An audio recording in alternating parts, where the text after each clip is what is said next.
नमस्कार.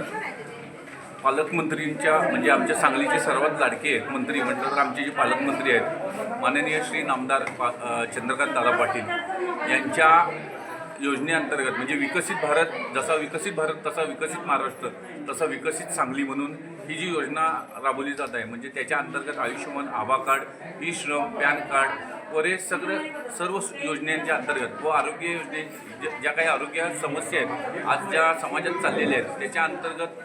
हा जो कॅम्प भरवला गेलेला आहे तसं ह्या कॅम्पचा सर्व नागरिकांनी याकडे उपभोग घ्यावा आणि आपल्या ज्या काही अडचणी आहेत त्या याकडे आमचे जे व्हॉलेंटियर्स आहेत त्यांना भेटून त्याची याकडे समस्या जी आहे तुमची ती पूर्णपणे याकडे आपण त्याचं निवारण करू अशी आम्ही शाश्वती देतो. आणि इथल्या ह्या ज्या कॅम्पला जे मक्या आठवलेच्या इथं जो कॅम्प भरला गेलेला आहे त्या कॅम्पला आपण सर्वांनी त्या कॅम्पचा याकडे उपभोग घ्यावा असं मी विनंती करतो आणि थांबतो. धन्यवाद.